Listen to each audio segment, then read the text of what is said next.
So is that the first time you made some proper money through the Yes, exit? absolutely. And how much did you make? As if I'll tell you. That's a lovely question. You did say at the start of this, no questions off limits. I didn't say I'd answer them. If your ambition is to make money, I think life is much harder, but you're more focused in one direction. It sounds bad, but when you've got money, it's easy to say, but I've never been motivated by money. The money to me came as a byproduct of enjoying myself. Why did you choose Panettone over the several other companies who wanted the team to join them? And I said, oh, it's obviously his character, blah, blah, blah. And I said, and also I was very impressed by his no jerk-off policy. At which point, the whole room erupted into laughter except me, who was sitting there thinking, what did I say? We're building this for way beyond when I retire. And I promised another 5 years, which will take me into my 70s, which is a bit worrying. I wasn't going to say.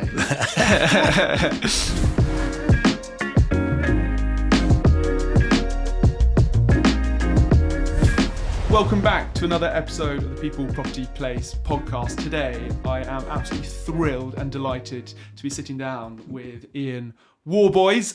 It's been a bit of a journey to get the man on the show, but I'm thrilled that he's finally here. So, Ian, a pleasure to be here with you. Podcast. Not at all. Well, look, you've had an unbelievably fascinating career, longer than most. And I know you've just recently launched EGLS, which has been in the pipeline for a little while. So I'm keen to kind of unpack that a little bit later on in our conversation. But as you know, where we start with these podcasts is starting off with how and why you got into real estate in the first place. So if you can cast your mind back, tell me, how and why did you decide to pursue a career? Well, thankfully, the mind is still working to be able to go that far back. I was very lucky that I was brought up by a father who was an architect. And so my interest in real estate started very early on. I remember being told off severely once when I adjusted some of his house plans with a crayon. And in those days, all plans were drawn by pen and ink. So to undo the damage I caused was quite good. It took him a long time. Anyway, I then had a big brother, Jeff Worboys, who went into agency, and he was at Savills. And having seen the life he had at Savills, he's 6 years older than me, I thought, this looks like quite a good industry. So I went along to Bristol Poly, where I did a course in real estate and spent most of my 3 years drinking, playing football and partying. But I realised at that stage I had to grow up, and so studied for my exams, got through. And my big brother at the time, Jeff Worboys, was at Savills. And so he got me an interview at Stratton Parker with a fantastic guy called Nigel Aslin. And in those days, having moustaches was a great thing to do, even though you looked like a sort of, well, it was a 70s porn star. But you actually, when I got to the interview, my brother having told me to shave my moustache off, Nigel had the same moustache. We got on straight away. We then did some other interviews and started at Stratton Parker in 1981. Wow. So tell me, before we get onto the Stratton Parker career, growing up as a kid, what kind of kid were you and how were you when it came to kind of academics? I had a horrendous time. I was at Whitgift School, and only when I was in my 40s did I find out that I'm dyslexic.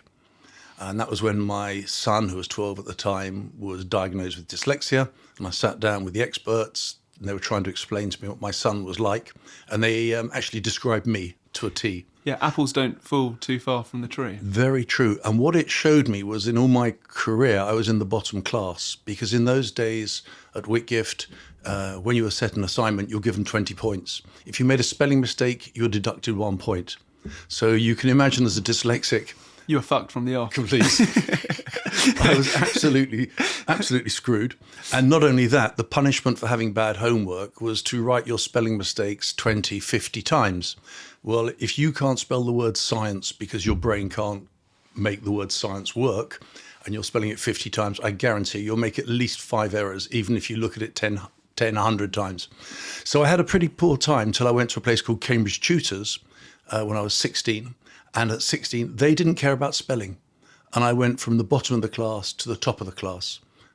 Retook O-levels, did A-levels in a year, and then, off to Bristol Poly. So that was a big changing moment in my life. But even then, I didn't know I had dyslexia. I knew I wasn't stupid. although my teachers tried to persuade me I was, mostly by standing in the corridor outside their classrooms. But actually, I knew I could solve problems. I was very practical. When there was an issue, I could get around it. And I think only in recent years, and obviously Virgin are very much into this, that dyslexic people think differently. Yeah, And Richard actually- Branson's a big proponent of that. And if you have some dyslexics in your team, actually, there's a very strong proven case that the team gets stronger. So, so for me, that was quite an eye-opener for me. But it only happened in my 40s. But by then, I'd managed to prove that I could actually let buildings and develop. So you joined Stratton Parker through your porn star 1970s moustache, which helped you get through the door. Talk to me about kind of the early part of your career. What were you involved with, and what did you do? I started on day one letting an industrial building in Norwich. I think the rent from memory was about £1.20 a square foot. And I'd never really realised how far Norwich was from London. So I set off with an hour and a half for an appointment that took 3 hours to get to. So my first viewing wasn't a great success. But Stratton Parker was led by some inspirational leaders. And there's many ex-Stratton Parker people around who know exactly what I say if they hear this. We were encouraged to go out. We were encouraged to go and have lunches and drink with people because the property industry, as they explained to me, was all about information. And so if you had information, then you could use that information either to help your building. If you understood what the company did, you knew why they wanted to move, etc. And Stratton Parker were exceptional, probably one of the leaders at that time in using people contacts to gain business, keep business, and to get loyalty from clients. And so was it leasing and letting was that kind of, and specifically with the industrial, was that your kind of niche, or did you kind of rotate through, get your letters, or? So yes, I started life as a little letting agent, and I was very fortunate in my first week at Stratton Parker to meet two people who were very inspirational to me in my life, and that was Patrick Vaughan from Arlington Securities and the team that he ran there. And I became involved in business parks, and business parks at that time was very new. Tech, everything was tech, whereas today everything's sort of last mile. Everything in those days was tech, which just meant it was a warehouse with more offices. And Arlington were running a place called Glow Park in Marlow, still standing today. And I started advising them. And over my 16 years at Struts, ended up being their sort of lead advisor for development both of offices and industrial. So I did some office parks, but in those days a business park was a mixture of the two. It was a modern, had things like creches, shops, something we take for granted on lots of places now, but in those days it was brand new and very exciting. And were you a good agent? I suppose my bosses would answer that. Yes, I think I was a good agent. I think in the agency world, you are going to work with lots and lots of people and lots of clients. And so I think maybe having those dyslexic skills with clients allowed me to look at their problems that they had and to be able to answer those problems and to advise them properly rather than just say, this is the rent. It was adding value. And I think on the brokerage side, I mean, still many of my favourite people are still around. I even went to something called the Siesta Club recently, where the average age of the attendees was sort of 75 to 80 something, or 70s to 80s. And they were all people I've known since I started in the business. So it was fantastic. Yeah, with it sounds like with your dyslexia and academic background, kind of churning out valuation reports was never going to be your calling. And Funny you should say that. And broking and deal making was where your strengths and skill sets lied. You spent 16 years, as you kind of alluded to, at Stratton Parker before moving principal side to developer, trader, Gaisley, now GLP. It's obviously been through a lot of various different iterations and ownerships over the last few years. Why did you decide to move out of advisory and move to the developer side? I think most brokers at some point hit a point after about 10 to 12 years when broking, it's still exciting, but it's not quite as exciting, and you're advising developers who perhaps occasionally you don't think are doing as good a job as you could do. So, if you think you're that good, prove it. So I decided to leave Strutton Parker and joined Gaisley Properties, and again was hugely lucky to be under the leadership of a CEO called John Duggan and a construction guy called Pat McGillicuddy. And they really taught me about development. And John was inspirational to me because John taught me more than just real estate. And I remember at the time that John Duggan was very much into people skills, into high-performing teams, into understanding how people think, what makes them think, and how to improve yourself. So he used to organize many 2-3 day away courses. When I first went on them, imagine emotional intelligence. And I was thinking, why are we studying emotional intelligence or religious intelligence or how to build a team? And at the time I remember when it started thinking, is this a good use of my time? I could be out doing development, buying sites, building buildings. Quite quickly, you got to realize that he was way ahead of his time, in the same way that Prince Charles was for hugging trees. So John Duggan was for being inspirational to me and others in helping us build our skills. And those skills have stayed with me. And if I put Strutton Parker and Gaisley together, every company I've worked for and formed since then has been based on those. So the technical skills, and then it's like, how do you do deals? How do you put deals together, and how do you create good outcomes with a financial result? But then ultimately, how do you then build, construct, motivate, engage teams and businesses? Yes. And the blending of those two is basically gave you the bedrock. It does, and a lot of people still today don't realise that. There's a lot of companies out there who think if I get all MBA students, I'm going to have a great, successful company. They're not. If you don't have the values and culture, then people won't grow. And I'm a firm believer that you can make 2 and 2 5 just by the culture of the company. And, we're there to make money. And if people are motivated, they will make more money. They'll work harder. And so actually the results for the shareholders is better with a high performing team than just with a team leader who may be financially very astute, but adds very little to the culture and the performance of the team. So it's something I concentrate on. So that shift away from your own skill set, and it's about how do you empower, engage, motivate, exactly, and, get that kind of compound and multiple effect across the wider business. Exactly. So what kind of deals were you doing at Gaisley? And if I'm right in saying it wasn't just UK orientated; it had a European slant to it as well. When I started at Gaisley, Gaisley was purely a UK company owned by Asda, based up in Lutterworth on Magna Park. So you really were in the heart of the best industrial park in the UK at that time. And my first deals were actually in places like Hemel Hempstead with Wicks and an amazing guy called John Gatley, who, again, was influential to me. John is now at McLaren, CEO of McLaren, but he was so detailed-orientated as to be unbelievable, and he made me up my game as a developer in being more detail-orientated. So I always thank him. But I did deals in Milton Keynes, all over with Gaisley, Norwich, Newbury. And then I was able to sit with John and Pat, and we were basically, I was one of the execs there with a few others, and persuaded him that we had a brand in Gaisley that could be taken into Europe, and that Prologis was the number one European developer at the time, and I've always enjoyed going up against Prologis or any other developer. I actually enjoy it.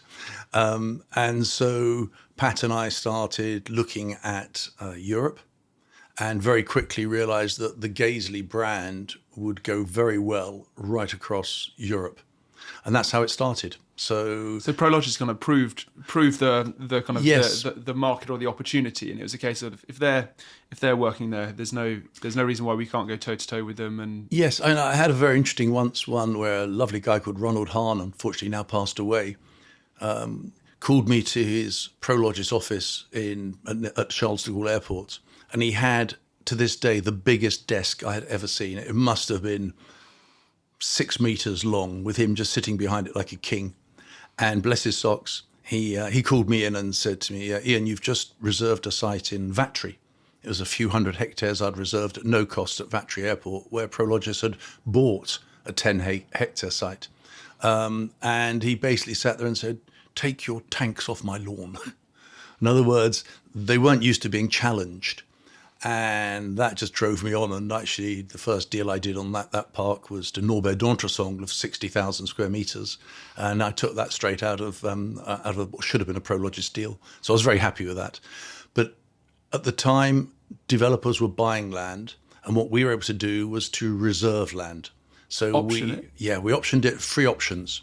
So in places like Fos-sur-Mer, Vatry, in the north, all over France and other places, Germany, we're able to reserve lands because people believed what I and what Pat and what others were telling them, that with our knowledge and with our connections, we could bring business to their areas.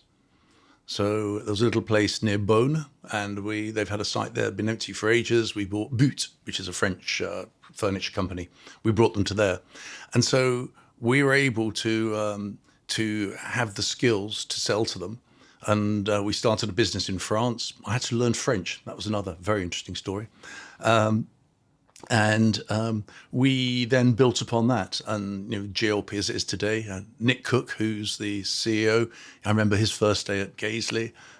Paul Weston, now head of Prologis UK. I actually employed Paul. And he's a fantastic guy. You could see from very early on he was going to be a leader. He's been on the podcast himself. Well, he's very good. He's got a beautiful family, and he and I used to drive to work every day. Nick Cook, not yet, but that's very good guy, done brilliantly. Yeah. So you were with Gaisley until 2007. Yep. The world started to shake a little bit. Yes. Why did you decide to move from Gaisley and land at Panettone? I'll be very honest with you. At the time, Gaisley was owned by Asda, and they had a policy of only giving you a bonus up to whatever your limit was.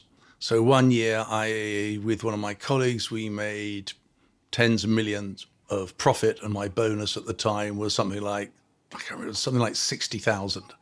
And I went, guys, I'm making the company a fortune. And they said, well, we're part of Asda, which is part of Walmart, and therefore the structure is pretty fixed.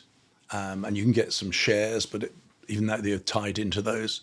And on the back of that, I said, guys, I want to go and actually try and work somewhere we can make some proper money. It sounds a bit sort of self-centered, but I knew I had a skill, so I thought it was worth more than just that little bonus. And Panettone at the time? So I actually moved very quickly to Parkridge, only for a few months, because they forgot to tell me that they'd actually sold the company to Prologis when I joined and built a team. So that was John Cutts? Yes. And so actually when he eventually told me, which was 6 months after starting, that had happened, I took the team, we all talked, and the team went and joined Panettone. Carl Panettone flew in and said, I heard this has happened, would love you to come and start Western Europe for us. They were already in Western Europe to build upon it with his son-in-law, Mark Payne. And so that we did, and was there a few years. Enjoyed that. There was, working for Carl Panettone he was a very good guy. I have probably my most embarrassing moments, so I hope you don't mind me just using slight profanity. Tell me. I was invited to America with Andy Stacey, and we went to present to the board. And there was Carl Panettone, his wife Jane, who's very influential in the business and his life. And there was the CEO, the CFO, various people. And Carl Panettone had a no-jerk policy, which means if you take someone on and within the first few months you realize they're a jerk, get rid of them very quickly. And Jane asked me very nicely at one point, in front of everyone, why did you choose Panettone over the several other companies who wanted the team to join them? And I said, oh, it's obviously his character, blah, blah, blah. And I said, and also I was very impressed by his no jerk-off policy. At which point the whole room erupted into laughter except me, who was sitting there thinking, what did I say? Before I realised I'd used jerk-off instead of jerk, which has a slightly different meaning. But it sort of helped bond. And Jane and Carl came to my 50th in the UK, and I had a very good time there. And before, someone like yourself knocked on my door and said, we have an opportunity for you. So the phone rang. Yes. Having been with Panettone for a couple of years, and tell me about what the opportunity was and why you decided to pursue it. So with Panettone I was doing Western Europe, and Mr. Robert Dobritsky of Panettone was doing very well. At that time, as a young guy in Poland and Czech Republic. He'd done very, very well then. But somebody came in above me at Panettone who had zero idea of a marketing, of how to run a company. It's what we said earlier, no leadership skills at all. And I knew for the first day I was there, I wasn't going to stay at Panettone after that.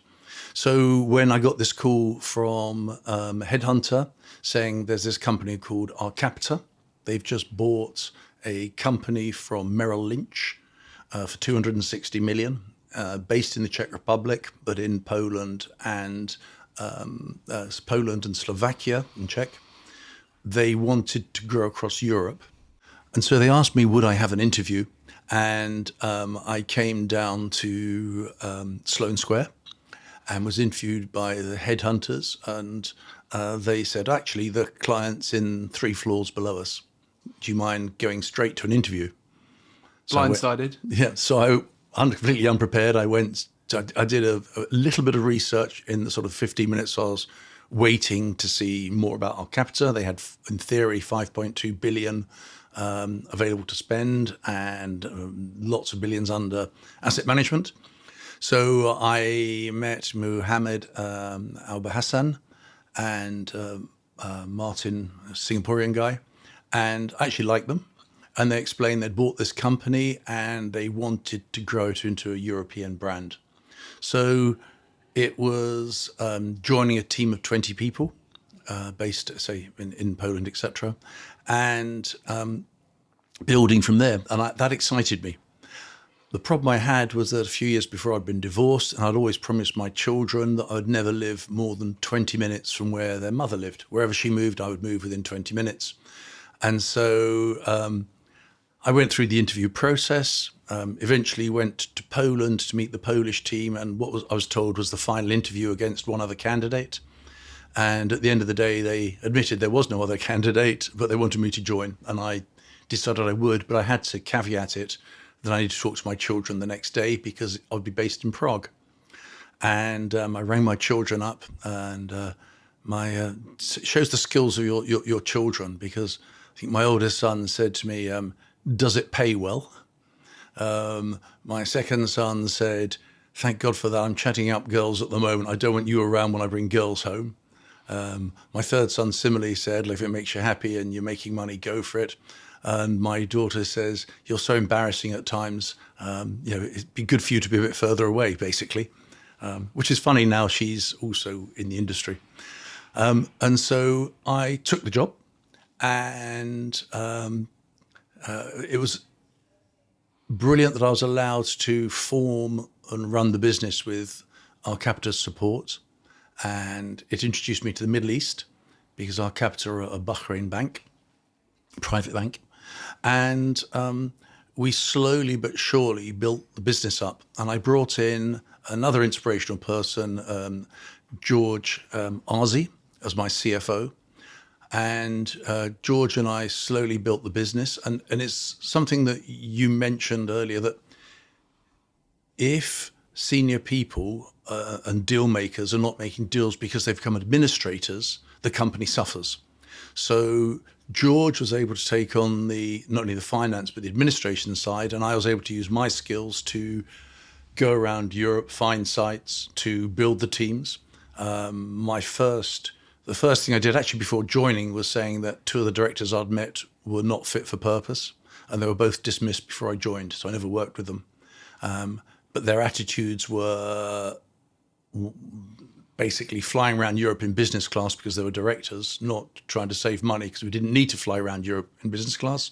And they felt that all Central Europeans and Eastern Europeans were stupid and not as good as Western Europeans, which is not the case. And so to me, getting the right guys in place and helping the leaders to lead and to bring them on proved great. And we grew the company to 640 million in value, a lot of that through development.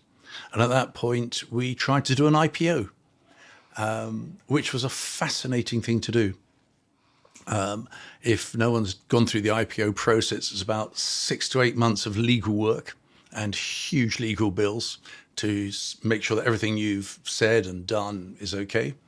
You then go on a mad road trip where you're doing about 20 interviews a day with different fund managers. And then eventually you ring the bell. Hopefully you've agreed a price, you ring the bell.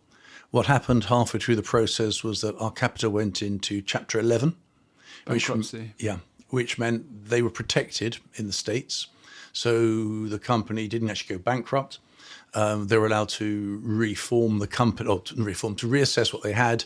There were some solicitors in New York who were controlling everything.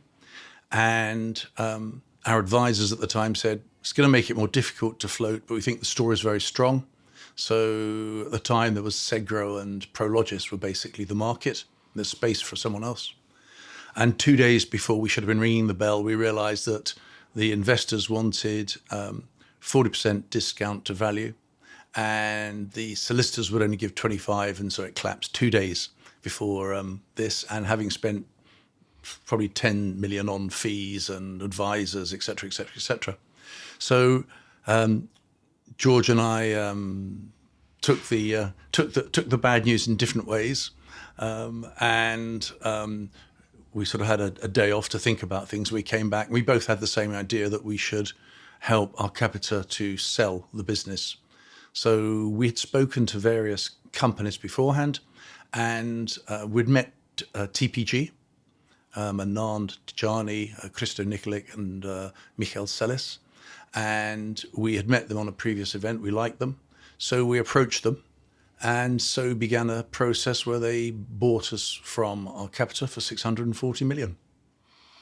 And that was the next stage. And so they bought the business for 640 million? Yes, and the assets. And the assets. Yes. And was that the first stage where you made a little bit of money yourself as a leader? Very little. In fact, we made none. So because our capital were in Chapter 11 and we were selling out of Chapter 11, George and I got zero from that sale. Absolute stiddly squat zero. Although we'd been promised something, unfortunately, that wasn't upheld. And so we made zero. So, but we were happy. We were out of a company in bankruptcy. And we could see with TPG that they were aggressive, that they wanted to grow the company for 4 to 5 years, and that then we would get something out of any sale. TPG rang me up very early on and said, we've got a Canadian coming over from a company called Ivanhoe Cambridge, and could you meet him on a Sunday? And that was a guy called Bill Tresham, a very, very lovely guy. And Bill came over to Prague. I showed him around, and a few days later was told that they were now the 50% owner jointly with TPG. And it probably helped me that I didn't know that's what they were considering when I met him, because I treated him as one of their external investors and showed him the beauty of Prague and the beauty of the industrial stuff we had built and bought. So that was excellent. And then we... and they were brought into the business to de-risk TPG's position, but also provide substantial kind of low cost of capital. Exactly. To kind of continue. Right. And they were in theory, a silent partner, but they were very much involved. TPG ran it. And TPG invested into us. We bought one portfolio from Tristan and VGP for about 1.2 billion. And we carried on developing and buying land all across Europe. We then did a deal with CIO IMO to buy another portfolio, which had sites in other countries, including Romania. And so at that point, we were growing the company. And this is where the culture came in. I was taking in, when we first, at our capital, we bought a portfolio. We took in some new people, and I had a German team, I had a French team, and was building up and putting people in there in place. And a good example of cultural difference, when I arrived at our capital, they had some French property, which was, I think the vacancy rate was about 60%. And one of the reasons I quickly identified was they had a German asset manager going to France to try and get the French team and the French brokers to let their space, but he didn't speak French. So he had to speak English to French people to get them to work. And one thing French people don't particularly like is, in those days, was speaking English to a German. So I very quickly brought in Andy Stacey, who had worked with me previously at Panettone.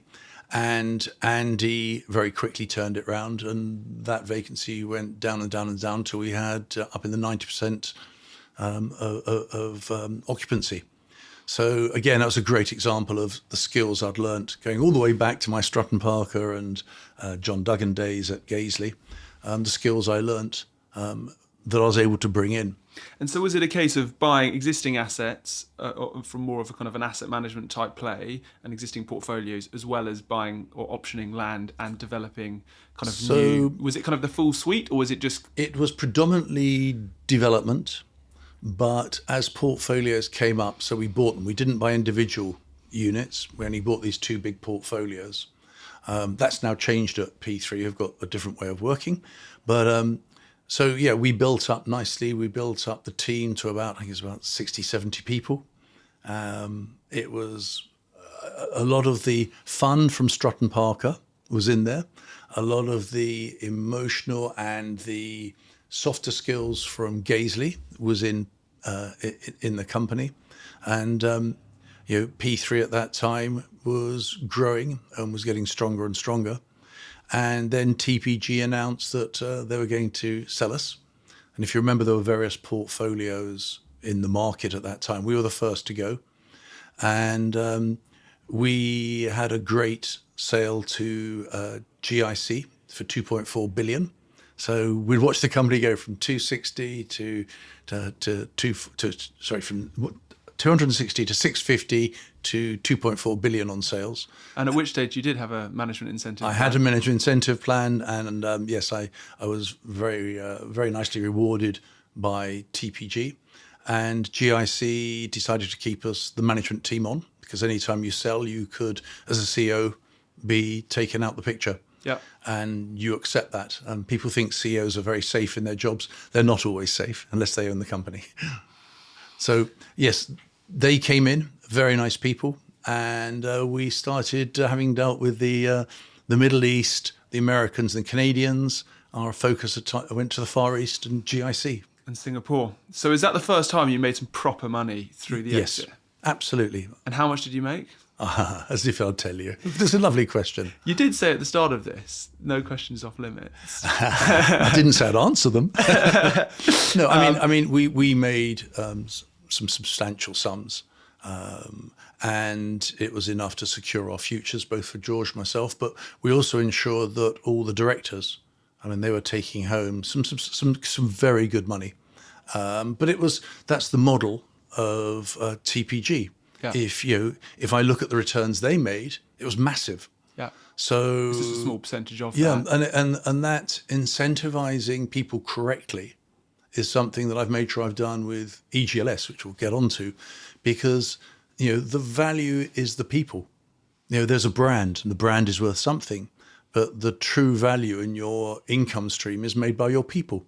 So hence the skills of, as a CEO, of being a psychologist, to make sure you get the best out of your team.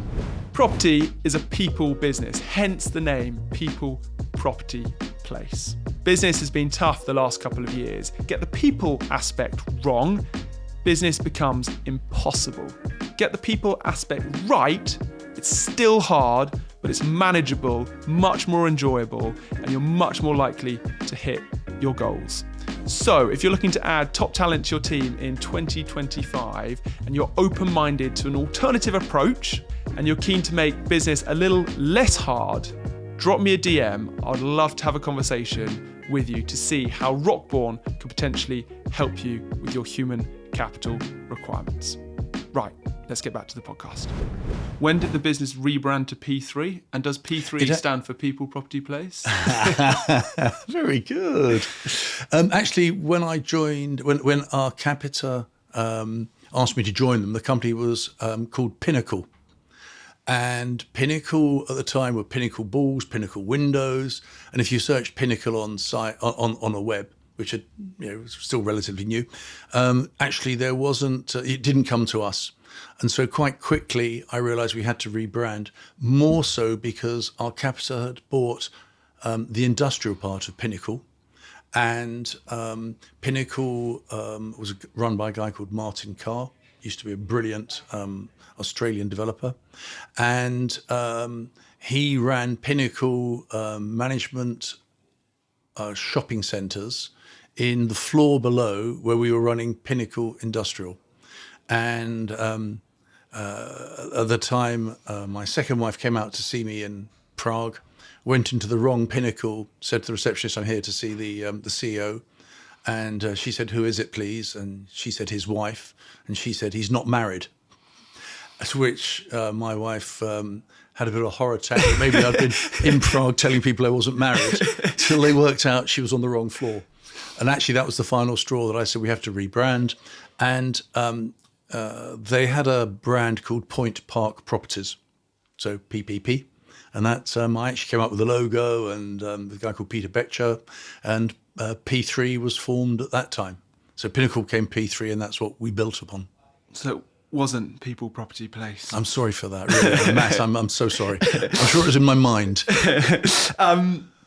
So sold the business, made clearly life-changing sum of money, but was also stayed on for a number of years to run the business.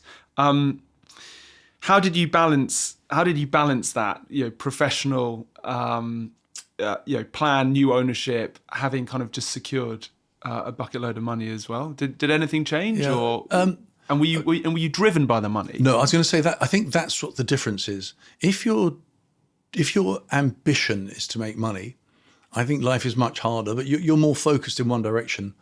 I am. It sounds bad, but when you've got money, it's easy to say, but I've never been motivated by money. It was never my goal to buy ABC. It was, the money to me came as a byproduct of enjoying myself. And I think the reason my ripe old age, when I could be retiring and most of my mates are retiring, is I absolutely love the industry. I love the people. I love the buzz. I love the opportunity. I love the problems. I love growing people.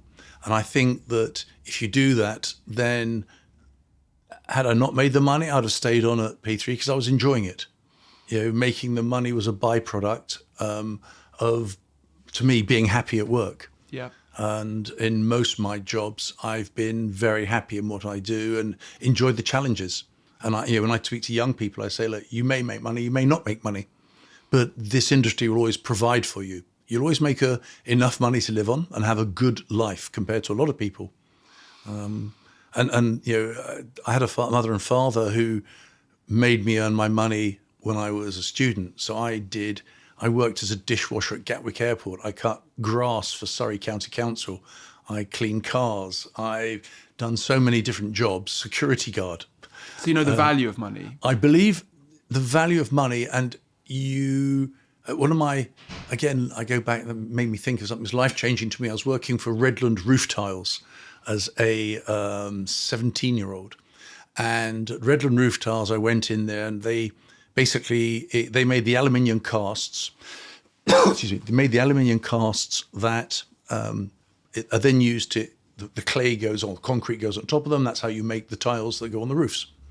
And I was put in front of a machine, and on my left was a a pallet full of aluminium casts, which had all the burrs, the rough bits taken off. And on my right was an empty pallet.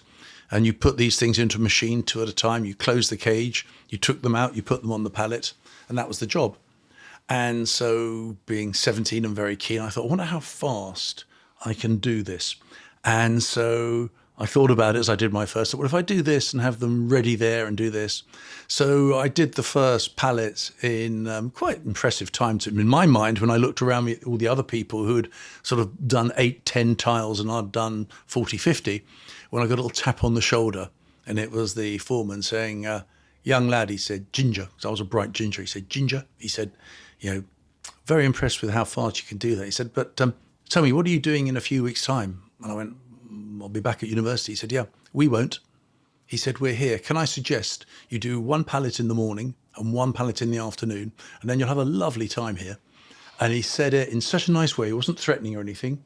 It was just, in that split second, an introduction to me that for some people, and in this factory, their life is lifting 2 pallets off, putting it in a cage, shutting the cage down, taking off, and that was it. And that made me that day I can remember it thinking, wow, I've got to make sure at university I get my degree, because one thing I don't want to be doing is making pallets, filling pallets. And it was one of those moments as a young lad that I suddenly thought, okay, I've got to grow up a bit. But also clearly you wouldn't be taken advantage of, given the previous mishaps around the Gaisley bonus scheme as well. So clearly you kind of knew your worth, and you wanted to have a plan that rewarded the effort and value that you created. You left P3 a few years after the exit. Why did you do that? At the time, I think we'd built the company at that point to 4.2 billion, and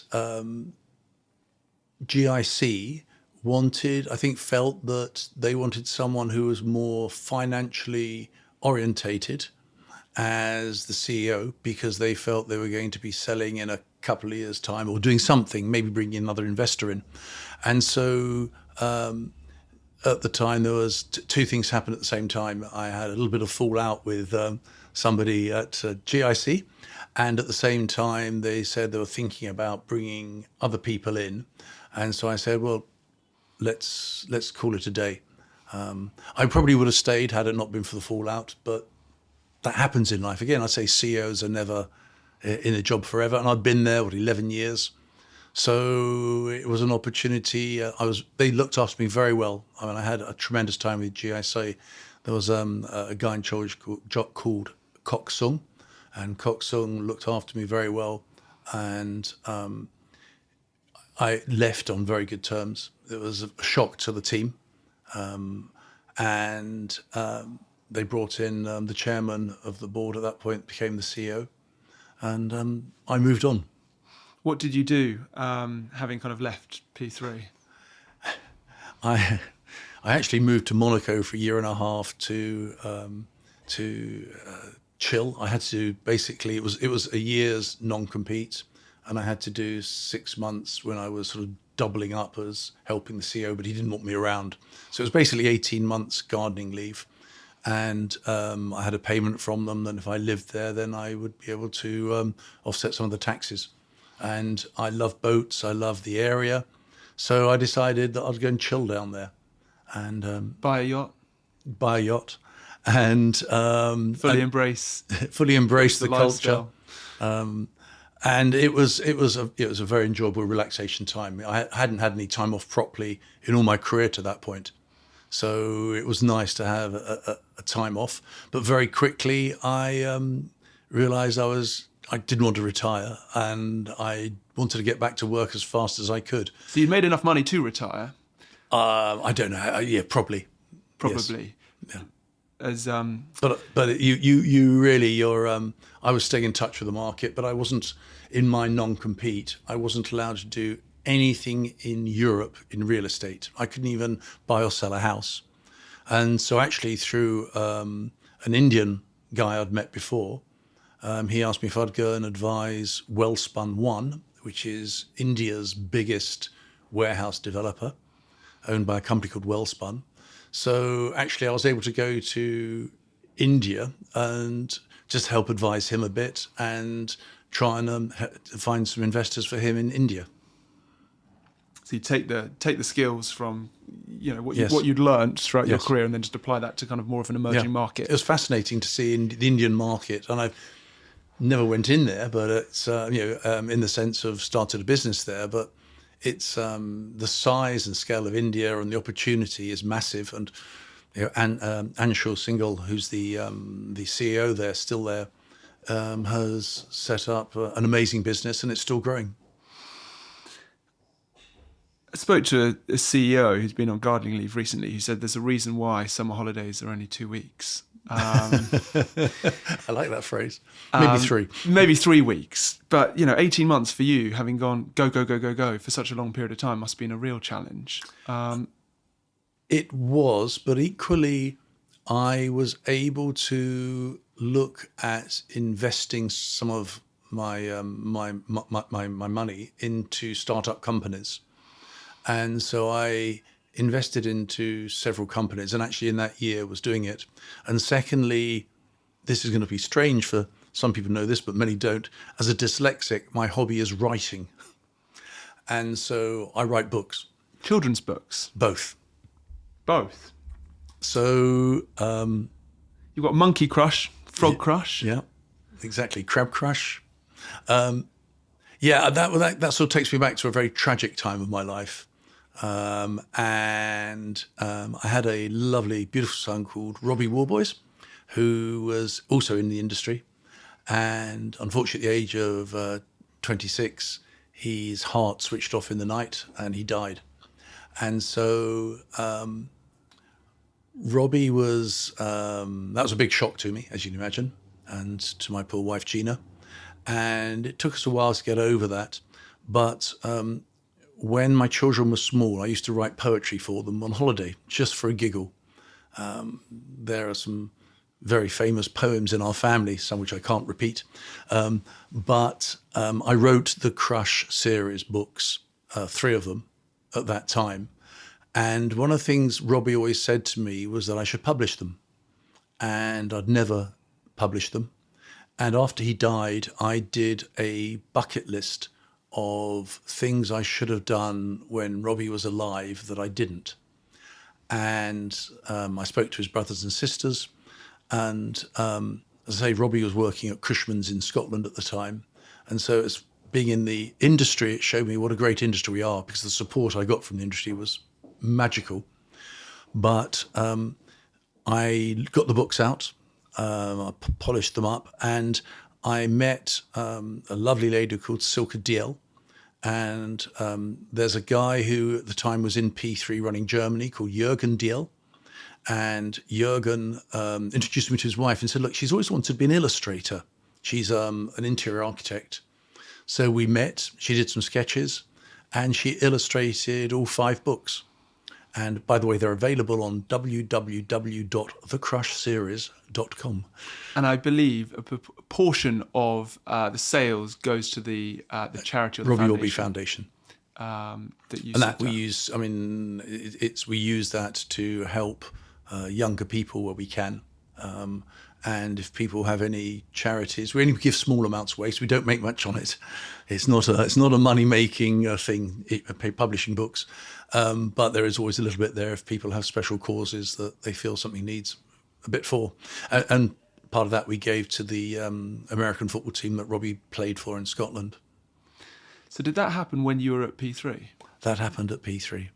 And it was a massive shock. I mean, post exit to GIC. No, I was still at P3. So you're still at but TPG and Ivanhoe had exited to GIC at that stage. Yes, and it was something where people in the office. It obviously everyone deals with grief in different ways. For me, I needed to work. I needed to get back into it. But some good came out of it because my beautiful daughter Anna rang me up a few months after Robbie had died and said, and she'd finished university and was in PR, And she said, "Dad, you were so proud to have a son in the real estate industry. If you'll sponsor me, I'll go to Reading and do a master's degree in real estate and join the industry," which she did. And Cushman and Wakefield at the time were fantastic, and they offered her a place straight back into Cushman's. So sort of almost 2 years after Robbie died, she was in Cushman's in London, and she was doing offices. And of course, I tried to educate her after a few years to persuade her to come into sheds. And then she went to CBRE, and has been at CBRE, both London and now Dubai, doing warehouses. So very, very proud to have my daughter in the industry. And she has met so many reprobates that I have known and worked with over the year. Some of them, sometimes she phones me and says, "I'm with X." Yeah, you go, uh-oh. I go, uh-oh, immediately phone him and say, "Keep your hands off my daughter." Am I right in saying you've also got a grandchild as well called Robbie now? Two grandchildren, one named after his uncle who died, so Robert Alexander Worboys, and then another one, Charlie. Yeah, they're just amazing. I can't believe I'm old enough to have grandchildren, but they are just superb children. So that time off in Monaco, gave you the time as well and space to kind of grieve properly. Grieve properly and also to look at life, and as I say, to decide to go back into real estate as soon as I could, and to put together a team of people. And if I go back to when I left Parkridge and went to Panettone, I took the team with me, and having that team and be able to start in France and Spain and Belgium at the same time was a huge value to Panettone. And so I was thinking, well, actually, I know enough people. So I put a team together under the title, we were going to be called Hub 3. And we were we'd actually met various people, and we had some offers on the table to start a business in 4 countries. As in met some people with capital? Yes, So, a GP. yeah. And at the time, a great friend of mine, Simon Blake at CBRE, rang me up and said, Trammell Crow are our sister company, owned by CBRE, and we would very much, they'd like to talk to you. So that was during COVID. And Trammell Crow, one of the biggest developers in the US. They were, to be very honest, they weren't known in Europe. I looked them up on the internet as he was talking to me to find out they were indeed the biggest developer in the US. So you took your ready formed team to Trammell Crow? Yep. We took the ready formed team and we started in the UK, Germany, France and Spain. All at the same time? All at the same time. And one of the advantages when you do that, you get a choice when you start a new company. You can start as a one-man show and you build up, and in that one country where you're an expert, you know the country and you try to find business. What I wanted to do was to create something that was instantly competition to the big boys, and instantly meant you got the attention of contractors because you're pan-European, of brokers because you're pan-European, and of the occupiers and the investors. And the size really matters. Size does matter. It's not only size, it's skill that's matter. It matters, skill matters. Investors want skill more than size. So by putting in team leaders who had the skill base of industry in those countries, each of them was able to add something that, again, 2 and 2 equals 5, a team of 5. I had worked in all the countries, so I know brokers in every country, but I'm not an feet on the ground expert in the countries. I can talk you through rents in them. I can tell you the good locations, the bad locations. But having that, the French sort of call it the smell of the earth, knowing which particular plot is better than another plot is very, very important. And so by putting people in, we were very quickly able to secure deals in what was the hottest market at the time. And many people ask me, how can you hope as Trammell Crow to come in here and compete? Well, very quickly, Mike here in the UK bought sites in Milton Keynes, Leeds, secured a site in Warrington. Thierry Boujard in Spain. He was buying sites in Barcelona and Madrid. Mario Sander in Germany. He was putting together sites very quickly. And so it showed that having the knowledge and the connections at the high level, you can enter a very, very hot market and make some very good money. But you need the backing of a beast like Tremble Crow to be able to fund that and fund the infrastructure. Well, we were they were, to be fair to CBRE, they helped us buy the first sites on balance sheet. And without that, the business wouldn't have grown. And fund the salaries and the salaries. And costs. that's something as in the early stages, you need to have that money coming in to be able to run the team because people have to live. And so we started up. It was a very successful few years. And very much enjoyed it. Why did you leave after a couple of years? So that was, you can put that down to a clash of personalities and clash of culture. And in the end, it decided to leave and set up something. Again, I was working at Tremble Crow. I had no interest in the company itself. I was salaried with bonus and potential to earn some profit share. But it wasn't, the way of doing business and the way it turned out wasn't the same as being at companies where you can have more influence in the direction. So for that reason, decided to move on and went into yet another garden leave period. I actually wrote a science fiction book then, which I haven't published, but that's another story. But again, during that period, I'd met some fantastic people over my career and decided that actually what I should be doing is setting up a company where I am a fairly big shareholder of the company. So decided to set up a European Green Logistics Base, EGLS. EGLS. So after a bit of time in the garden and some navel gazing and some wider thinking in terms of what you wanted to achieve, set up European Green Logistics Space. Tell me about EGLS and the story. Yeah, EGLS. So funny enough, when you come up with the name of a company, it's quite difficult. And obviously my name Ian Worboys, I did think about IW because that's industrial and warehouse. But I decided that's perhaps not going to work. That was tongue in cheek. But I wanted to be pan-European, the business. I go all the way back to John Duggan, who I've mentioned a few times. John was very green. Gaisley, 20 years ago, produced a green warehouse with wind power, everything was thought about, the carbon footprint, etc. Excuse me.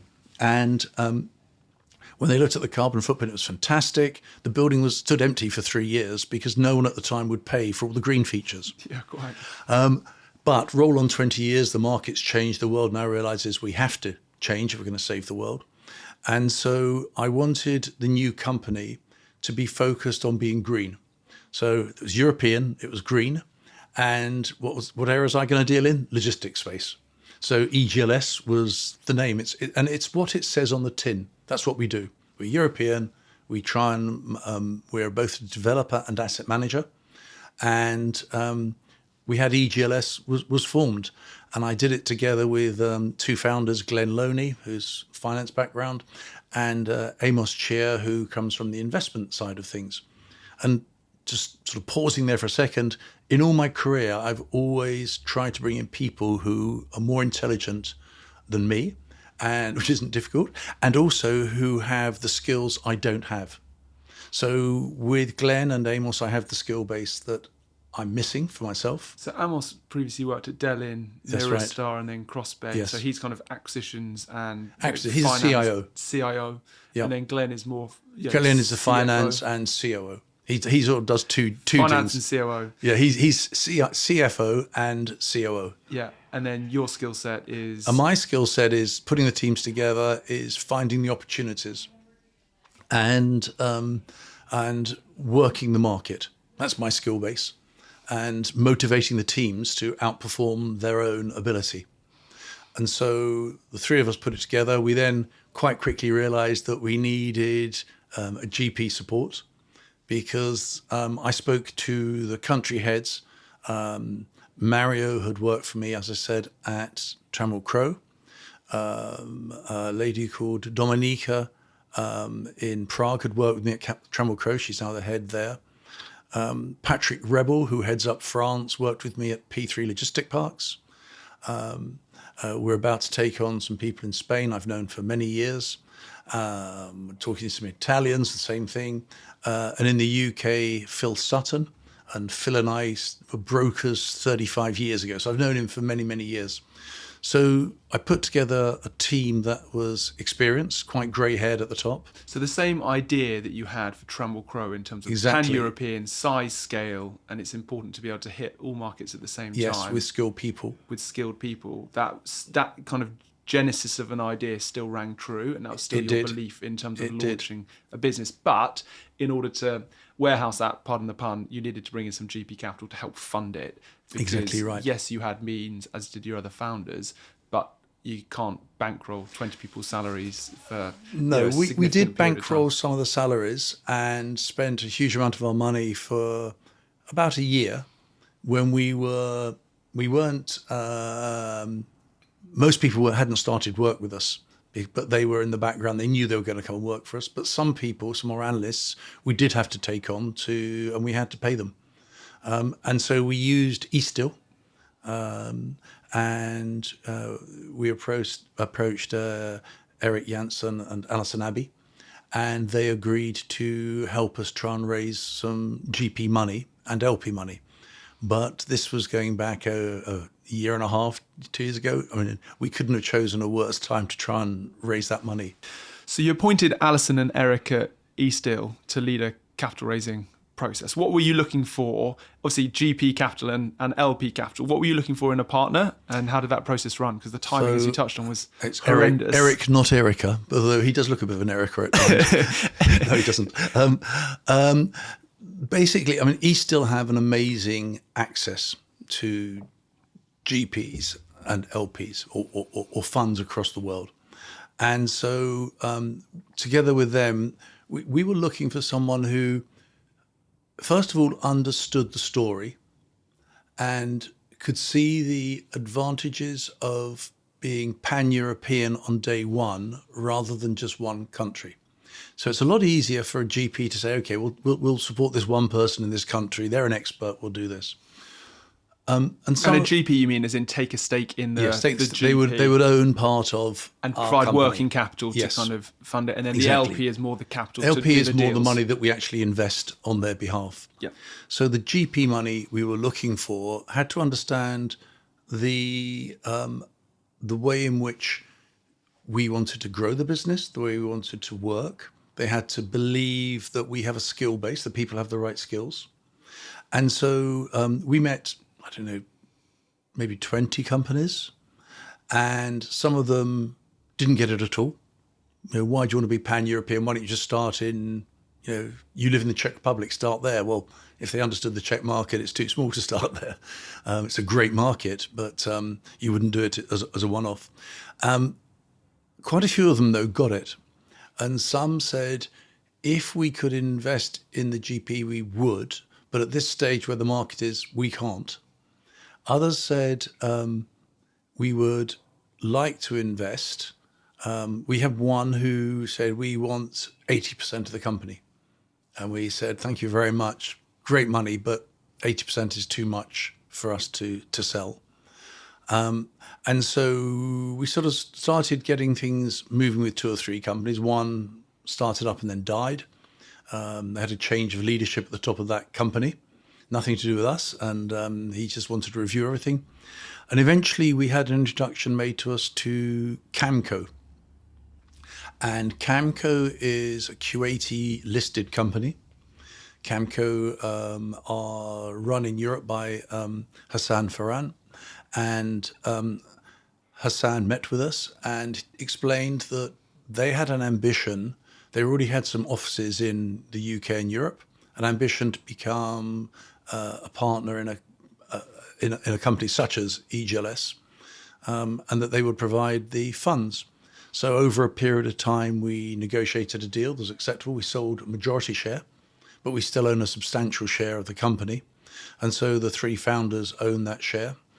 And they agreed to put in working capital, which will keep us going for 2 years. They agreed to put in what we call ignition funding, which allows us to look at deals, to hunt deals down. I love the names. Other people call it pursuit capital, but Yeah. I've never heard ignition capital Ignition before. capital, because it sparks everything. It's Love it. again, it's just the wording for the team to get them going, and it is what it says, again, what it says on the can. And they provided co-invest to go alongside our own money that we've already invested, and so the EGLS side of Camco were born. And Camco they're a listed company. They're owned by, they have about 16 billion under asset management.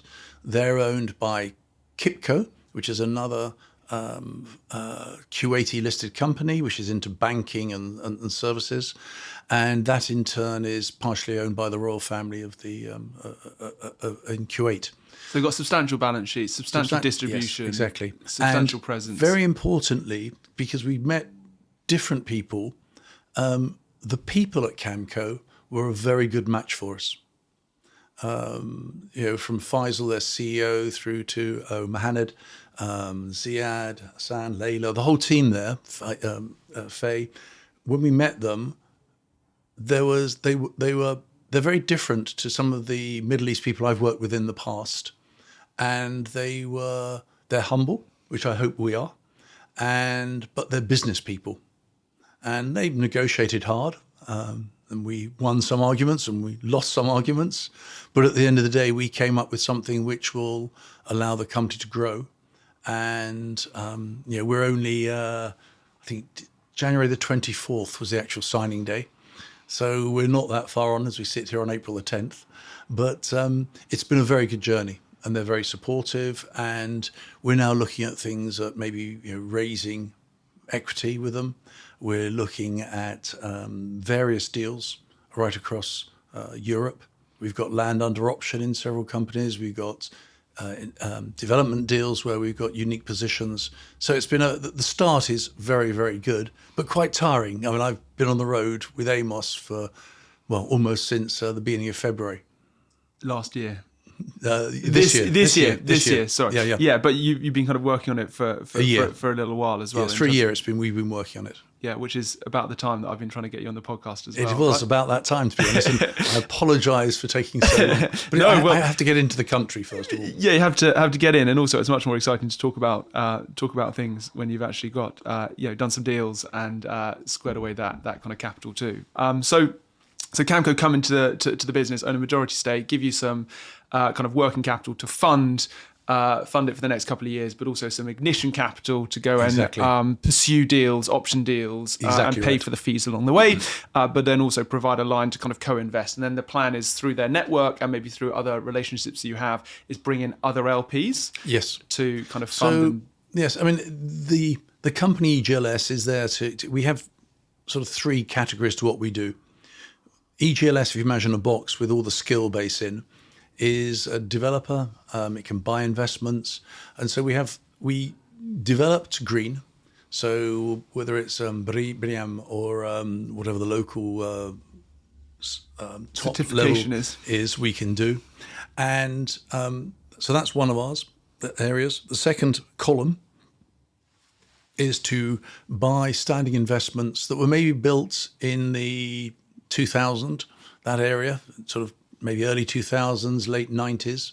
And some of the buildings perhaps I even developed in those times, and then bring them up to standard with maybe solar panels, changing cladding, adjusting the building, improving the electricity and the power consumption, and then the ESG overall, bringing it much higher.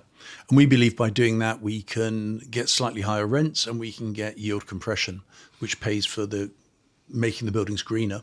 And we do that, I say, on big boxes, and then we will do the same on urban. So we look upon urban as last mile, if you want to call it, urban warehouses where they're within 30 minutes of a centre. We don't mean city centre. So, for instance, around London, it would be Watford, Croydon, Heathrow, and you can go right round Bromley, places like that where you can service large populations. And we do that across Europe. So we're looking at portfolios, we're looking at individual sites, and it's going well.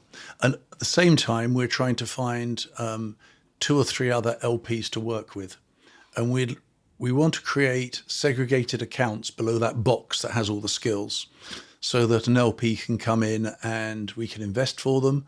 But if they wanted to buy or sell at any time, they're free to do. They're not tied as such to us. So you've got the kind of EGLS kind of top co, and then you have the different LPs that will back the various different strategies or buy boxes depending on what they want. And Camco themselves is one of their LPs.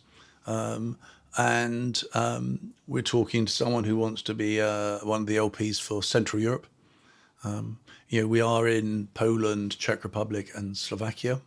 Just taken on a new person, Marta, in Poland. Saw that in the press. Yes, she's excellent. Really pleased to have her on board. And then Dominika's running Slovakia and Czech Republic.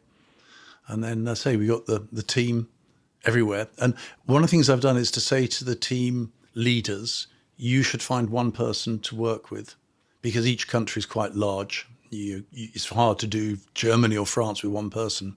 So one of the things that I get involved with is making sure they take on people who I believe are the future of the company. So we're building this as a long term, whether Camco decide to stay 5 years, 10 years, we're building this for way beyond when I retire. And I've promised another 5 years, which will take me into my 70s, which is a bit worrying. I wasn't going to say. But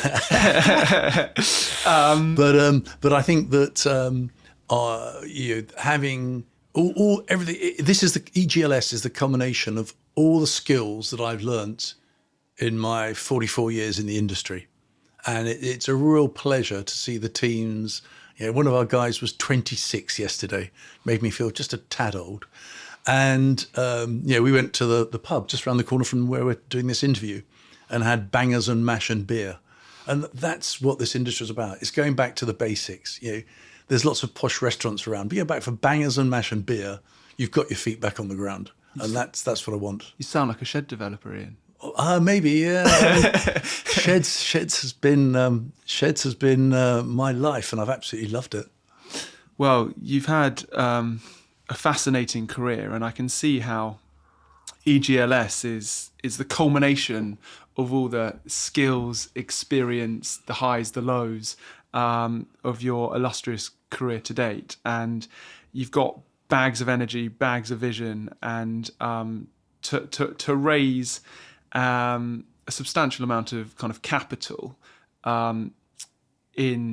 as you have done is true testament to the business and the team that you've assembled. A lot of people talk about setting up a business, and a lot of people have set up a business, but getting the capital and actually starting to do deals is a different ball game. As we draw to a close, Ian, the question that I ask everyone on the podcast is: if I gave you £500 million worth of capital, how would you look to allocate it?